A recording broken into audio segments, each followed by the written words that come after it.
Thank you. All right. I want you guys to picture yourself when you were 12 years old.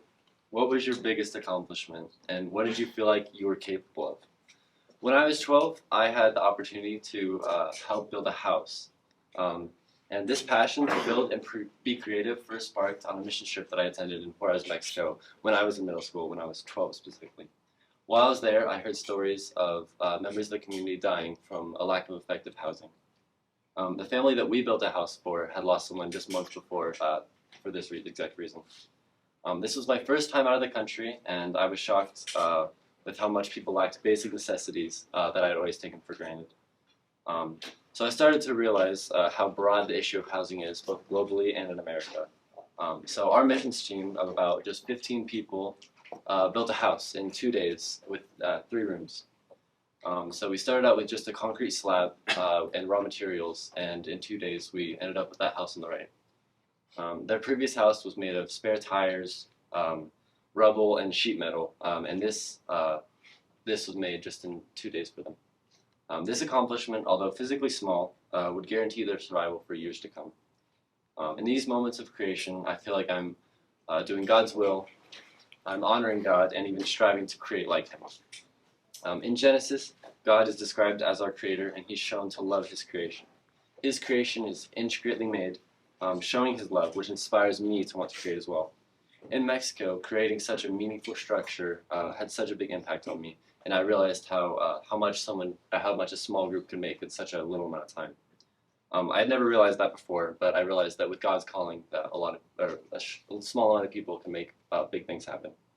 My goal in life is to help, support, and enhance people's lives by sheltering. In my capstone this year, I wanted to continue to explore the different careers within and around civil engineering. My goal was to develop a very hands-on capstone with in-depth projects and learn actual craftsmanship skills that I would need for engineering in order to better prepare myself for my future career. Overall, I'm very happy with the work that I've done this year. The first task that I took on was an engineering J-term, which I know many of you were in.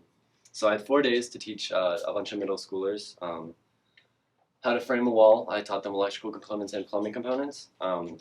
This entire week, I was shocked at their ability to learn and think really well about it, and just learn the really difficult skills that people learn at much older ages. It was much easier to teach them than I thought at the beginning, and it was just a lot of fun the entire time. So they cut, measured, and built that wall in just 2 days on the first picture.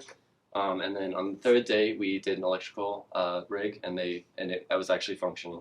On the 4th day, I gave them a blowtorch, and they soldered metal piping. Really fun. So by the end of the week, we ended up with 2 of these fully functioning. So it had 2 outlets, 1 switch with a light, and then plumbing. And it was just phenomenal to see that happen. Throughout the year, I also sought out to further understand my understanding of engineering as an occupation and what I would be going into as a job. So I knew of some skills, and I'd obviously researched it before, but I wanted to know more. So I decided to research 3 engineering disciplines: geological, civil, and electrical engineering. So I first interviewed a geological engineer and talked to him a lot about the career. And he specifically told me a lot about the lifestyle of a geological engineer and the travel that's required. And he said he has to travel all the time for his career. He would go months or weeks out to different countries and different places in the U.S. because there's just a lack of work sites in one specific area for geological engineering. And I also interviewed a civil engineer that actually went on the mission trip with me. And he told me that similar to the geological engineer, he had a lot of work sites abroad, but he would often work on them remotely because that's just a little easier to do for a civil engineer. He also told me a lot about college, which made it seem a lot better.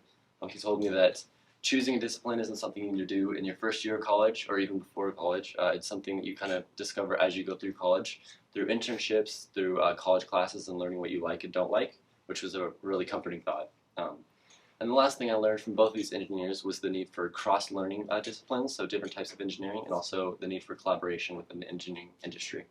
So I learned that just being able to know the basic skills of different engineering disciplines is really useful because work sites take a lot of different engineers of different types. You have to collaborate with them, and also every work site almost has just a ton of engineering needs. So knowing the basics of a lot of them just really help you. It makes you vital to companies and just more useful in projects in general. So after learning about that, I decided to research electrical engineering because I knew that that would be useful information. And I knew this wouldn't be my career because I kind of hate it. But I knew that it would be important because electricity is basically everywhere, and it's growing. It's a growing industry. So I researched the field in general, the lifestyle, and the amount of travel, which is a lot less because there's a lot more work sites and opportunities just everywhere. So I learned actual electrical builds, such as like wiring outlets and switches and stuff like that, that I was able to teach. And it was just overall very, very useful.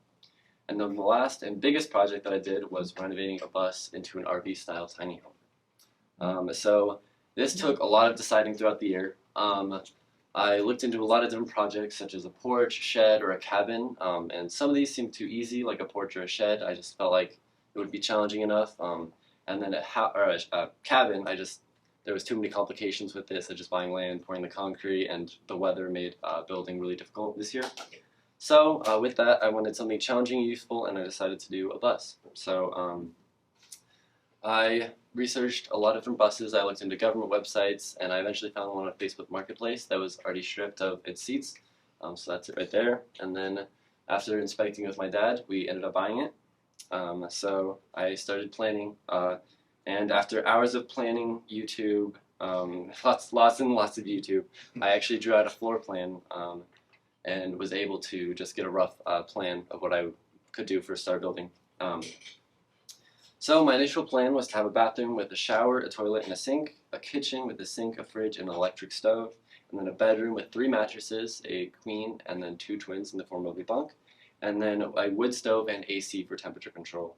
And some of the biggest changes that I had to do throughout this process was getting rid of the bathroom sink just because of lack of space. And then we're installing propane into it soon, which would power the stove, the fridge, and the heater.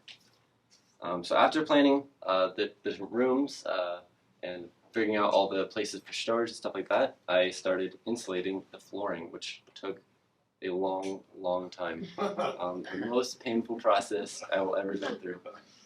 I had to frame out 225 square feet of bus and bolt it down to the floor, nail it together at all these weird angles. And then I actually started cutting the installation on the with the photo on the left, which is also a very painful process. It takes forever because you have to get it exactly right and fit it in perfectly. And we had to make it sure it was very secure so it could bear the weight of multiple appliances and beds and people.